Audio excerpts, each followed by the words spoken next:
All right, hello and welcome to a new episode of White Snippy Noise podcast where we give language to noise. This is a Ask Me Anything episode. I reached out to people on social media, on Patreon, so forth and so on, and just encouraged them to ask me questions about whatever, about the podcast, about the new White Snippy Noise studios, and just because I've been quite preoccupied getting set up here and kind of in between spaces. I do have a couple episodes in the can with guests, but I thought it'd be a good opportunity to do a solo episode. I usually do these only for Patreon, but this one will be out for the public, for everyone to get filled in on everything that's going on and hear the answers to some of these questions. So as you can see, I'm in the new space that I've been talking about, and it did happen quite suddenly, but over the past couple months, I'm sure if you've been following the podcast or just general activities of White Snippy Noise, you've caught some wind of it. But I'm now in the new WCN studios in Potsdam, which is a podcast studio and record store exclusively dedicated to noise. I'm having the grand opening on Saturday, February 22nd. So today's Monday. I'm recording this a couple hours before setting it out.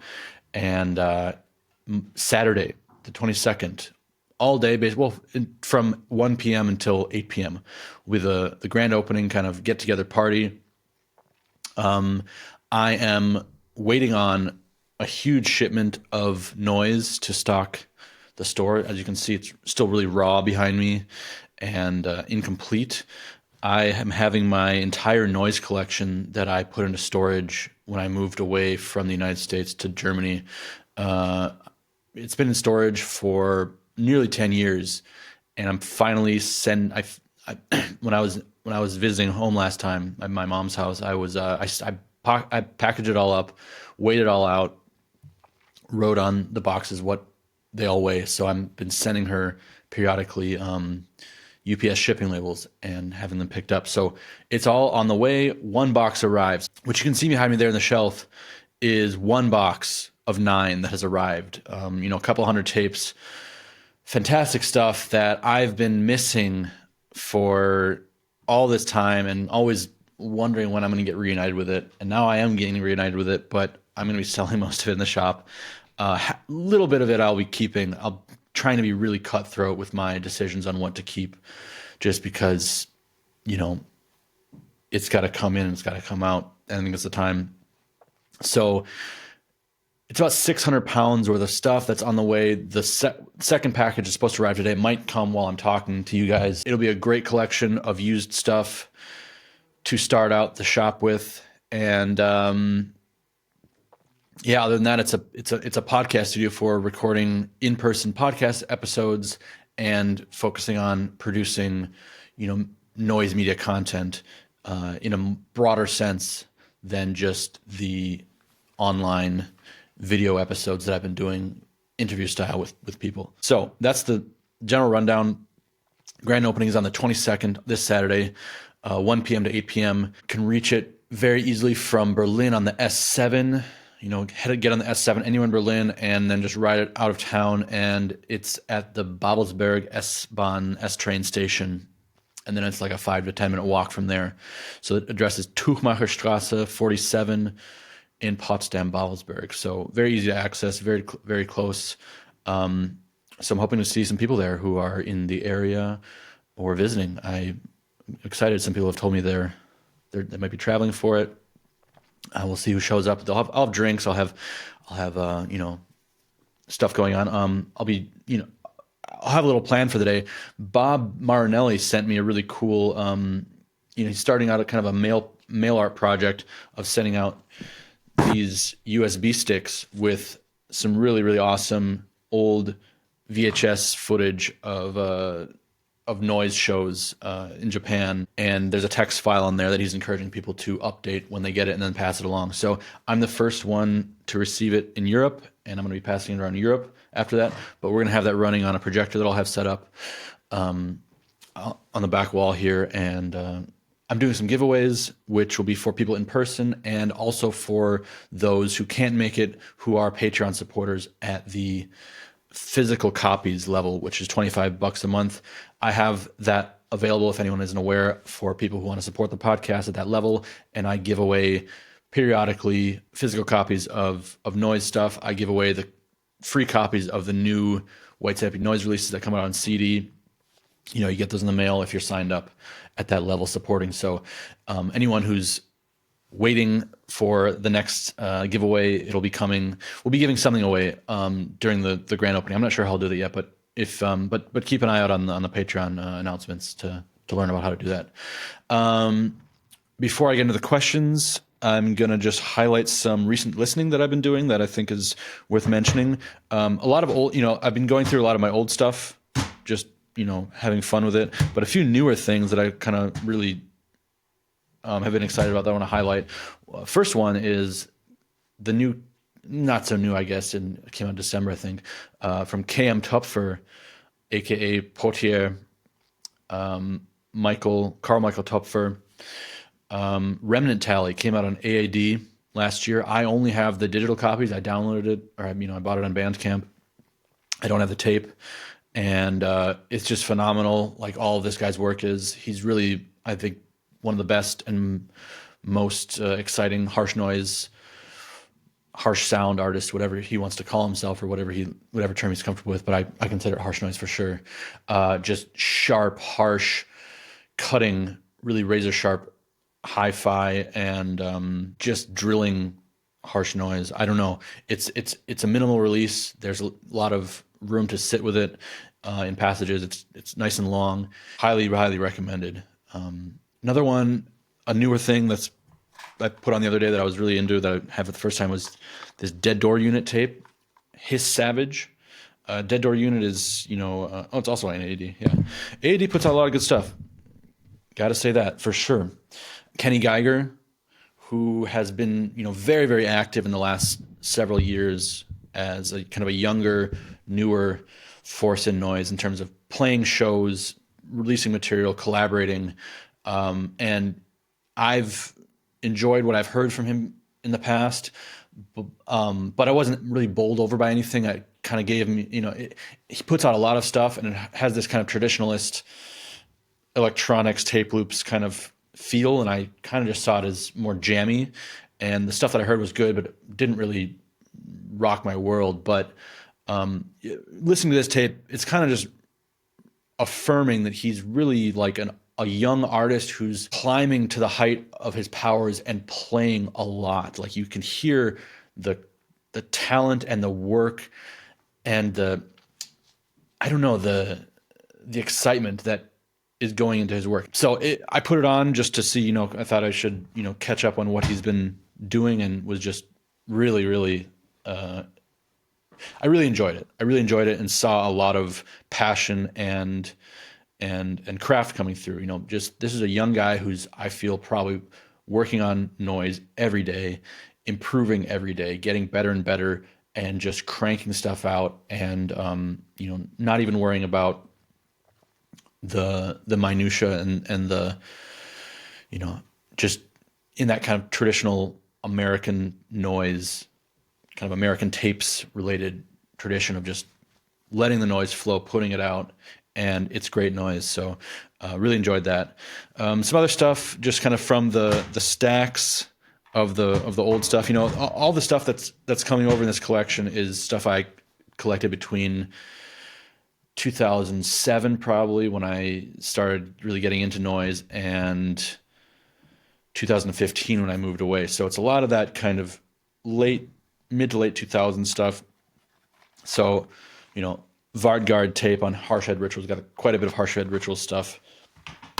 That's pretty good. For Graben, Nolan Throop's Kakerlak side project, more like post-mortem power electronics noise, industrial noise, really nasty. I love this. I have so much Kakerlak stuff, and I'm gonna have to sell probably a lot of it. I'm not gonna keep all the Kakerlak stuff, but this tape, for example, I just put this on. This is something there's not a lot like this. There are a few things that are just gonna stay in the collection for a while. It's on Gaping Hole, which is a very cool label. Just listen to this Pisshorn tape, which is like a Ryan Bloomer kind of structured power electronics industrial project that I remember being pretty fun when it came out, and it was quite fun. I don't know. I've got a lot of OG first and second batch Lust Vessel stuff. This is actually Stiff Sanctorum, I think. But a lot of the earlier Lust Vessel and Stiff Sanctorum stuff, I think I have the prints too somewhere. So hopefully when I sell that stuff, it'll be with the prints. Pulled this out randomly. I don't know, BPNM. I didn't know what it was, but it's Niall Morgan and Brittany something. Just a kind of a good, nondescript, but just great mid-late 2000s double C10 harsh noise ripper with the minimal black artwork. Very fun. Primitive Wings. This is a newer tape by Satatawata. Really fantastic project from Jaco van Halle. Insect kind of hard harsh noise. This tape from Zebes, Nikolai Vargas's project.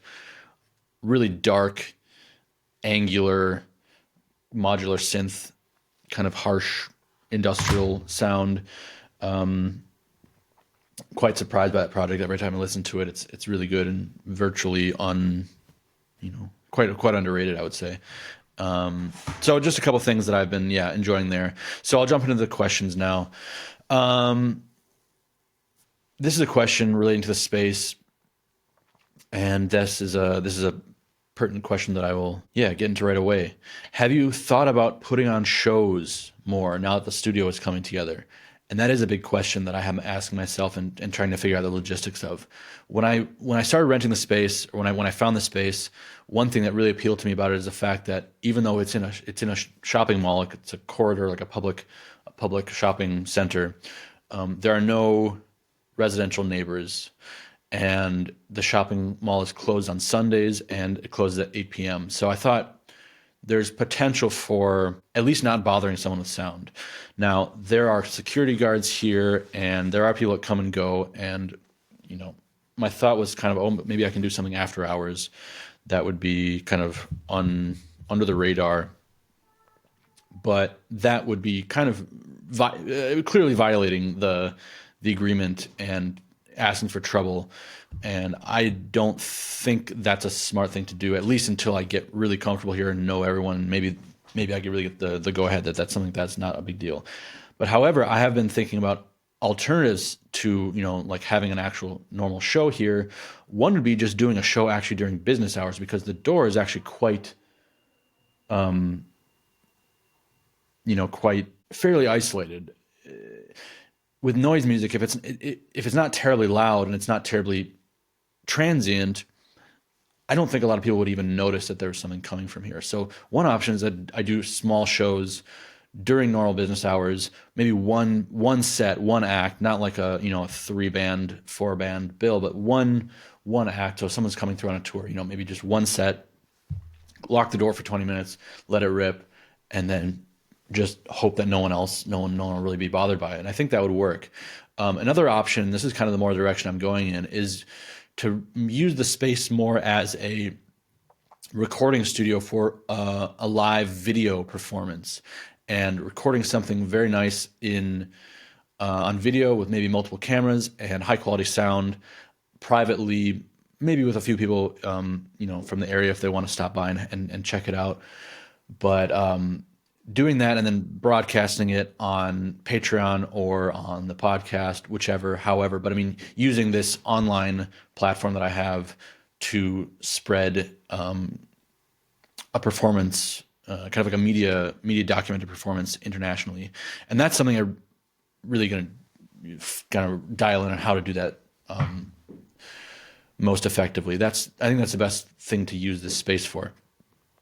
Taylor Geddes from Primitive Isolation Tactic is coming in April, so we're going to see what we can do for that. One or the other, I hope we can do something related, either a small private gig or a video concert, basically. And another thing I need to highlight, which I forgot to mention in the beginning, is Brian Gilroy from Viodre made some absolutely beautiful artwork for the windows of the shop. And he designed something for these windows that brings this space to another level and is really, really brilliant in the way it contrasts the surroundings of the shopping center here. And I think I'm really, really grateful. And I think coming here to see this is one of the, reasons to come along with whatever else is going on in here. It's just gorgeous. And I have to I'm in awe of it. And it really just brings such a magical atmosphere to this space. So thank you, Brian. This is, you took this to the next level, and I'm excited for people to see this in person, in the flesh. So next question, kind of jumping around, is lesser known, underrated cut-up artists. That's kind of a random question, unrelated to anything else we're talking about, but I'm not a huge cut-up fan.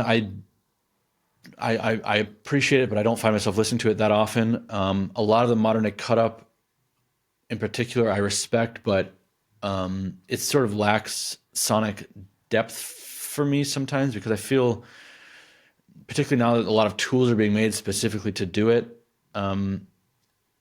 there's less, I don't know, there's less trial and error, there's less elbow grease, it seems like, that goes into some of it. So I'm not really a cut-up fan. However, there are some projects that I will mention that could probably be considered cut-up that I see talked about less, that I think are really good. They're a little bit more of the just kind of, I would say, dynamic, highly edited style of harsh noise than real like jittery cut-up. But Encephalophonic from Italy is great, masterful and dark cut-up harsh noise. He kind of exists outside of the scene. I wouldn't say outside of the scene, but he doesn't, he kind of keeps a low profile. But really good stuff, everything I've heard throughout the years. Breaking the Will, Stefan Auni's project from New Forces.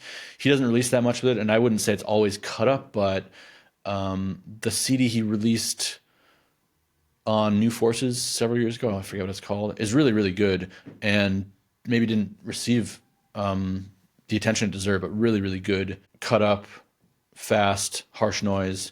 Romance, another project from the UK that didn't release much, I don't think. I don't know if he's still around or not, but and I only have a couple things, but it's always fun to put that on. I just found out, that's one thing I found. I found the Romance and Shift split tape live set, but cool. I think I also have some sort of like three-way one-sided LP.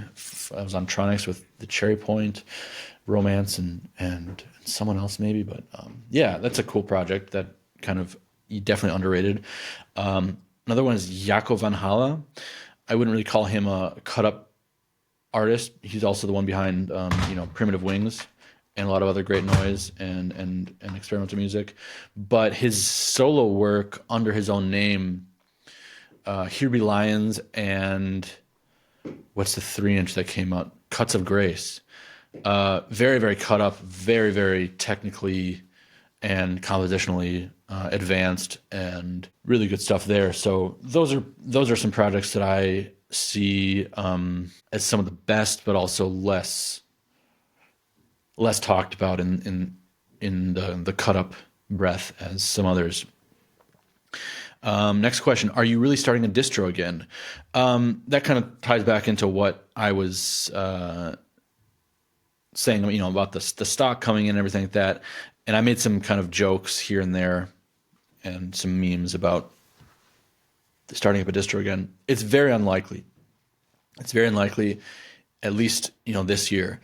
I did the distro for a few years, and it was just a passion project and grew into something quite active and present. And it was just such a time suck that I felt doing that with the podcast and the label, I felt like everything suffered, everything didn't get the attention it deserved. I was just kind of getting packages, breaking them down, selling them, and not really listening to stuff. I was doing the podcast kind of on, run and gun, risking getting kind of automatic in that. and the label was not as productive as I wanted it to be, and I was just kind of, and this was before I had a kid, and this is when I was living in my old space, and doing this out of my living room. So it was just not feasible. It wasn't a good idea to do it all, and I'd rather do one or two things, reduce the amount of things I'm doing and do them well, and focus on them, and not just the back end, the technical business side of them, which running a distro basically is just it's busy work, but it takes a lot of time. And podcasting also, there's a lot of busy work and post production that goes into it that isn't the front end and the creative and creating aspect of it. It's just the work that needs to be done to get the episode out.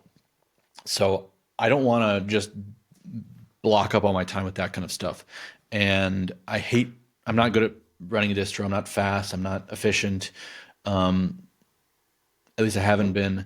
That said, though, the new space is, well, ideally, I want the space to be a place where you can come and buy stuff and buy it from me in person, chat, hang out, and not have to deal with all of the online uploading and mail order. I want to stock new things in the store. I want to stock, I don't want to only be noise, secondhand stuff.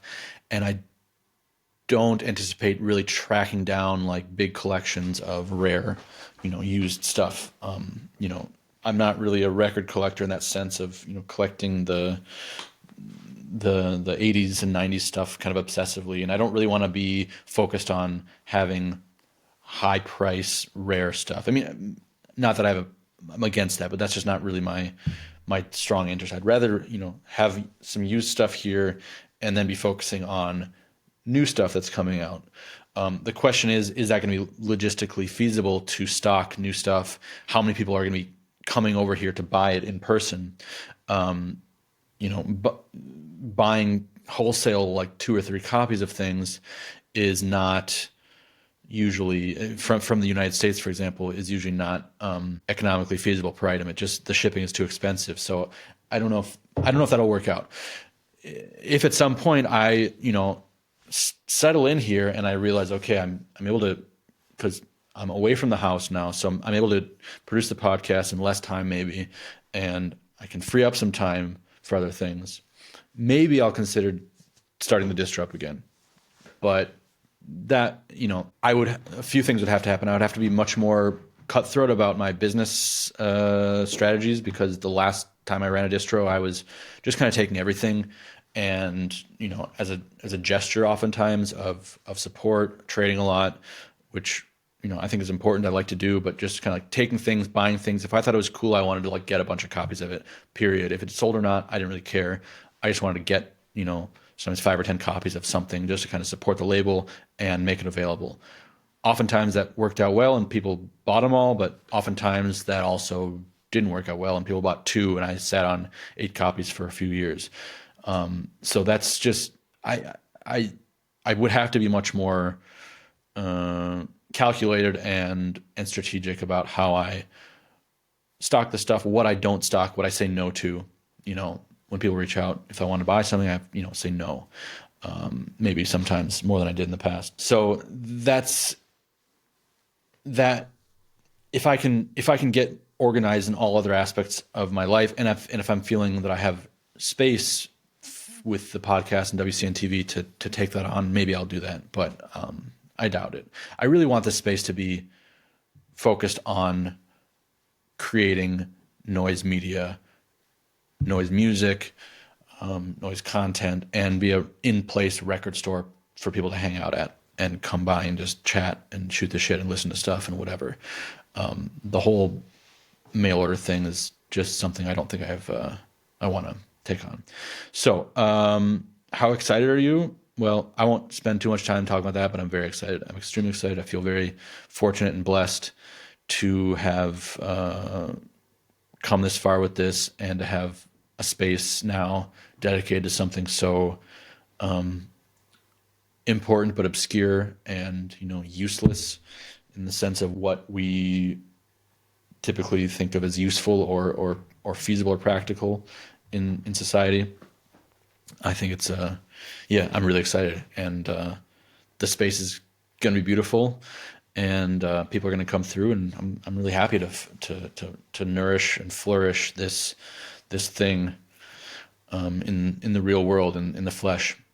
Here's another question: can we expect any interviews with Japanese artists in the near future? I hope so. I for a while was really kind of on that bent that I really wanted to figure out how to do that, and I was reaching out, kind of making calls to have people contact me if they knew translators who could do that in real time with me, because that's very important, is to have a translator that can translate my question to the person, have them be able to speak in Japanese or their whatever their other languages too, their native tongue, and then have that translated back to me so we can have some sort of natural conversation, even though there'll be big gaps in it. And then I would probably just edit that part out, like they do on TV, like put the Japanese voice quieter and have the translator voiceover talking over it. It was pretty hard to find someone who was able. I had some people reach out with some kind of. I mean, a lot of people reached out, and I didn't really follow up on some of their advice, but a lot of kind of half maybes, and not really anyone who felt I can do this. I'm confident in it, and I know the content. But I do have a few leads that I should follow up on. Also, as horrible as it is today, the past couple of years, artificial intelligence has become much more advanced, and I would assume that there are tools out there, that there might be tools out there to be able to do something like this, with some sort of app, perhaps artificial intelligence style translation in real time. I'm not excited about the idea. I'm not convinced that will be something I would want to do, but it's also an option. It's also something I'm not totally opposed to, if it would allow me to do important interviews with important artists with little, complication, with less complication than involving an interpreter or a live translator. So maybe. Here's another question: how does one start out approaching labels for the first time? That is a good question that I get asked quite often, and I've kind of talked about it here and there on the podcast and the label spill episodes, and with other labels, with label owners. It's been kind of a recurring thing, and I think that's a recurring curiosity for people starting out making noise and wanting to get it out there and network with people. And there are kind of different approaches to this, but I'll start with what I would say you shouldn't do. You shouldn't spam people links. You shouldn't really. Links are very unattractive, period. And I think before I go into what I think you should or shouldn't do, there's one thing that I've been thinking about that I think is kind of an etiquette thing that, at least in my opinion, should be understood. And I think is when you send something to someone, no matter what it is, when you send something to someone to listen to, whether it be a link, a gift, a trade, unless it's something they've specifically asked you for because they want to release it, or they've specifically asked because they need to hear it for some reason, you should be sending something to someone with zero expectation that they will ever listen to it. That is not to say that they shouldn't listen to it or they won't listen to it, and then that it's cool to not listen to something that someone sent you. But when you send something to someone, you have to be just sending it out there with zero expectation or agenda to get something back. You can have your hopes, you can have, but I've done this myself. I've sent things to someone, people, artists that I like in the early days up until now, and kind of felt like, oh, they never got back to me about it, listening to it. And the reality is, though, that is I think a privilege that someone will take their time to listen to something, because usually we're talking things that are 30 minutes long, an hour long, maybe, I don't know, that someone's going to take their time to listen to something unsolicited, when I think all of us can relate to the fact that we buy things and we have stacks and stacks and stacks of things we've not gotten around to listening to, things that we actively sought out and wanted to buy. We haven't had chance to listen to them yet. So when someone is sending you stuff on top of that, hey, listen to this, check this out. It can feel like an imposition and kind of jumping in line. And particularly when you have a relationship with that person and you want to be kind with them, but it's like I've had situations where even good friends, artists that I really, really respect and I'm big fans of, have sent me things to check out in times when I'm really busy and I say I'll try. I mean, it's just a busy thing. I guess I don't want to be like this speaking for everyone, but I've been very, very busy lately, and hours of the day for listening are precious and limited, and sometimes just not there. And when I have some hours, maybe an hour in a day to listen to something, I want to feel like I can choose what I want to listen to, and not that I have like 6 WeTransfer links that people have sent me that they're waiting to hear back what I think of their thing, of their new stuff, their demo or whatever it is. So it's not that I don't like getting things to be shown or sent. I love it and I appreciate it, but at the same time, I want it's like love, When you love someone, when you give someone something, you give it to them just unconditionally. You give it to them, maybe you'll get something in return, maybe they'll give you something in return, but if you love them, you're giving it to them just to give it to them. So that is just one thing to keep in mind when sending something to someone, period, is don't feel because you sent them something that they owe you now a listen, a feedback, a trade in return. Like I think forced trades are also, it's like you send someone some stuff and I usually will take that. If someone sends me something, I take it as a gift. I'll try to remember that and send them something back at some point, or next time, I send them something or make it even in some way. But I think the sending something to someone is something you always have to do, expecting nothing in return. So particularly when you're addressing labels, when you are, trying to reach artists or people that you like, send it to them, but don't have any expectation that they're going to listen to it. Just period. Just for your own good, and for your own sanity. And they probably will listen to it, and that'll be great. But just don't have that expectation. So that aside, I would say reaching out to labels. Reach out to labels that you actually like and listen to. And if you don't like and listen to any labels, then ask yourself why not. And not just like and listen to, but that you support. It makes a big, big difference if you get an email from someone who might have something they want to submit or for you to check out. If you know who they are, if they've ordered from the label, if you've been in touch with them, then they write you a note that has some sort of specific personal connection to the label, and not just, hey, check this out, check out my link, looking for someone to release this. That will not work. And if it does work, I think the reality is there are different tiers of, there are different tiers of quality of labels. There are labels who work very specifically with artists that they seek out and curate. There are labels who do that as well and might occasionally release things by unknown artists or unknown people to them, and just based on submissions. And then there are labels who, and those are the good labels. Those are the labels that I think listeners want to listen to and order from and listen to and trust and respect, because they have a good curation and they have a good catalog. There are then labels who will put out anything, who put out virtually anything that they get sent. And these labels, I hate to say, are on a different level of quality than the other labels. And they may release a lot of stuff and get a lot of artists, excited about releasing each other's work, but I don't think that many listeners are actually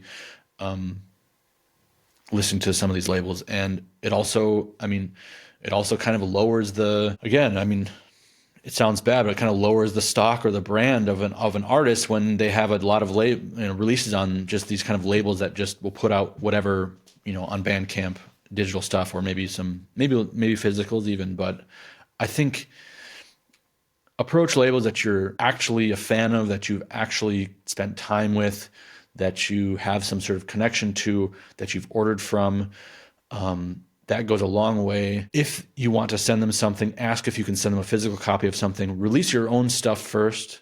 That is a big thing, is do self-releases.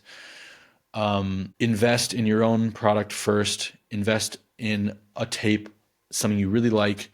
If it's good enough that you like it, you have to invest a couple $100 to, make or less, you can do it for cheap, but make something physical that looks nice and thoughtful that you can send to people first. Trade with artists, trade with labels, reach out to them, reach out to labels that you like and say, hey, I like your label. Can I send you something? And if they write you back, yes, just send it to them and just do that. And, if it's good, if someone likes it, if it makes an impression on them, they might contact you and hit you back. You can ask for a trade, of course. People are not against trading. Trading is a good thing, but you can't expect that someone's going to want to trade with you nowadays. I think that if they don't know who you are and what you do, and if they aren't intrigued, by the email that you send them, then they might say, no thanks, I can't trade. But you can still send them. You can still ask if you can send them something, and just you have to put your own. You have to sacrifice your own time and energy and money in the beginning, I think, before expecting that someone else will do that for you and put up money to release your stuff. So those are just the things, sincerity, commitment, committing to your own product, committing to your own work, willing to give it and share it and put something into it before expecting someone else to, and then just not having the expectations that someone is gonna, no one owes you something because you sent them a demo, or that because you, because they said maybe I'll listen to it. People running labels have a lot on their plate, and expecting them to shift their attention and drop things to prioritize what you've sent them is unfair, and just don't have that expectation. Who's your favorite Canadian? KM Tupfer. Canada has a lot of really great noise artists. I think always has, but right now really realizing that so many of the harsh noise, just general noise artists that I think of as just coming from America, just kind of North America, are actually from Canada. And I don't know why that is. And they are, hold on a sec, I'm getting a phone call. This might be my package from UPS. Okay, yes, that was the next package from UPS of stuff for the shop for my collection. It's the first box of LPs, which I'm going to open that up and show that in a second. But I want to kind of go back to what I was saying about this whole thing about sending stuff to labels and this whole expectation thing. It made it sound very arrogant and very rude and ungrateful, and it's not what I'm trying to say. I do listen to things that people send me, and I think that's really, really kind, and I really appreciate when people send me things. But it's just the as a practice, the expectation should not be there. And I felt this way before. I've sent things to, like I said, artists that I really liked and respect, and sort of felt like, oh, they didn't say anything. But you just have to accept it. They didn't have time. They didn't strike them. They don't, they didn't want to listen to it. It's just how it is. Like, who am I to push, an hour of my time onto someone else's life? If they want to listen to it at some point, they can, but I can't be hounding them and feeling slighted that they didn't get to it. So, I appreciate it. I love when people send me stuff. I try to listen to it, but you can't listen to it all. And you also don't want your listening habits to just be stuff that people are sending it to you. So if you want something to listen to something they sent to you, you sent to them, try to make it stand out. If they don't know you, make it more than a link. No one is listening to links. No one has listened, a Bandcamp proposal for a release. Check out my Bandcamp, check out my Dropbox, whatever. I don't even respond to those emails. Particularly unless they're specifically directed at me as a label, someone who knows the label and says, makes me convinced that they're sincerely sending it to me and not just 1,000 other labels and waiting for someone to do the work for them to put it out. So anyway, enough of that. I hope you guys know what I mean by that. I'm going to pull this box over here. This is the first box of LPs. States. Let's see. Spines look like they're in pretty good condition. I was a little concerned about that they would be. Look, got Rat Life, Olympic Shitman. Man, that's going to be fun. Got the Broken Flag box set in the military bag. This is like the O section. OVMN, Christian Olsen, Nocturnal Emissions, more Nocturnal Emissions, N12, Spicy Stuff, N12 and Prurient, New Blockaders. Damn. Some of this stuff is going to be kept, but a lot of it's going into this shop. So this is what you have waiting for you. Latera 22 LP, I think. That's really good. Anyway, so there's about, I don't know, 50 LPs here? No, it's going to be more than that. 50 LPs. I think there are 4 LP boxes this size coming. So it's a few hundred LPs for sure. And get into the shop and listen to, and hopefully people come to POTSDAM. There's stuff waiting for you here. It's not going online for now. It's going to be all here. Prices are going to be fair. Next question. What made you get into noise initially? I've kind of talked about that enough on the podcast, I feel, and I think that's a question that always comes up when I'm interviewing someone. And I think it's a good question, but I need to find a way to not have it be like the central question that always comes up, or at least to curtail it, because I think for people to describe their musical tradition through their, teen years and early 20s and discovering noise, it's interesting, and it's relatable probably for most people, but I think it's kind of it gets too much focus. So me, I got into noise. I wasn't into metal or anything like that, or extreme music. I was into hip hop when I was kind of younger teenager, and then kind of later in my teens I got into like indie rock and stuff like that, and then kind of just like got into the weirder stuff, shoo.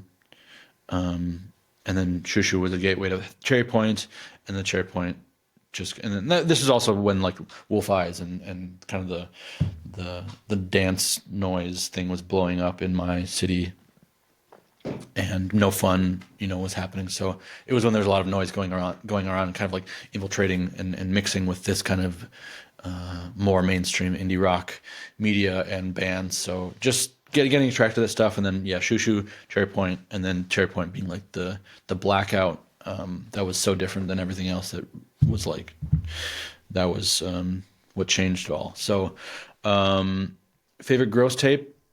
Next question. I honestly don't have any gross tapes. I know they're beautiful. I love it. I kind of am sick of the whole like fetishism and kind of status symbol that they kind of represent for people. So I don't know. I think I've had a couple before, but I had this Australian project. I think I sold it. I don't know. I would love to have some. I mean, I've heard some material. I've heard on various tapes here and there. I've played them at friends' houses. They're sick. They're amazing. I mean, I'm not downplaying their importance, but I don't really. I channel my energy into getting other stuff that's more accessible and affordable, et cetera, et cetera. That's kind of all the questions. 2 more questions that kind of rigatoni or penne. Yeah, I'm not even going to answer that. That's kind of it for questions, I guess. I did put out a Patreon post last night asking people to recommend who they would like to see on the podcast this year, guests, and also ideas for episodes and content that they would like to see more of, things that I've already done, or new concepts altogether. Because I really do want to, I want to have exciting guests, and I have a huge list of people that are always on my list, and it's just kind of a random logistical luck of the draw for how things come about. Also, people out there, I get the sense that some people are mad. Some people get mad that I haven't asked them on the podcast yet or something like that, don't do that. Just don't do that. Don't be mad at me because I haven't asked you on the podcast yet. Maybe I'll invite you someday. There's a lot of people I haven't invited for no good reason besides just haven't got around to it. My scheduling and my decisions are very random and non-systematic and non-personal. It's just how it goes. So don't be secretly holding some sort of grudge because I haven't asked you yet, and you feel like you deserve it. If you deserve it, I'm sure we'll get to it at some point. But anyway, so I asked people to give me. So people have been really coming through with a lot of posts about what guests they would like to see on, and also types of episodes. More noise cribs is a popular request. I would love to do more. It's tough because of travel complications and costs, and kind of being in a space now is kind of like, well, using my budget on renting the space. I'm not really focused super heavily on traveling right now to other places, but I would love to I'll do more of that in the future.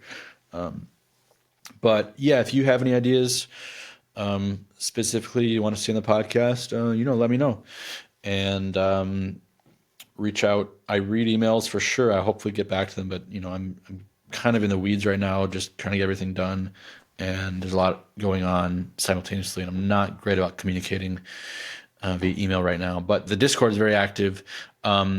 I've been restructuring it a little bit to be more like a forum. They have an option to make like forum posts so things don't get just buried, and that's always a really great place for discussion and community. People really get to know each other and share a lot of cool ideas, work, discussion about noise and other things. There's also sort of a random discussion there as well. So check that out if you're not in there already. Saturday, February 22nd, grand opening. Hope to see some of you there. The whole project, the whole podcast, the whole shop, basically this space is funded by Patreon support. That's kind of the only way this works. That's the beauty of it, is that I don't have to survive just as a record store or a distro. I can focus on the creating of the podcast and WCN TV content as the main focus, thanks to Patreon. But that is how this can keep going forward and get to the next level from here and really continue to blossom. So if you want this to continue on, if you're a fan, please support on Patreon. There are lots of benefits of doing so beyond just supporting it. It's not just a charity thing. You get a lot of great content, giveaways, involvement in the community, et cetera, et cetera, et cetera. There's a lot going on there. So patreon.com/whitesandupnoise is that link. whitesandupnoise.com is the web shop where things with the label will be, where you can order from the label. There are a lot of releases planned for this year. I was hoping to have a bunch of new CD releases out for the grand opening as well. That would have been really cool, but just budgetary and time restraints made it. I have to focus on just the shop here and the collection, getting it over here.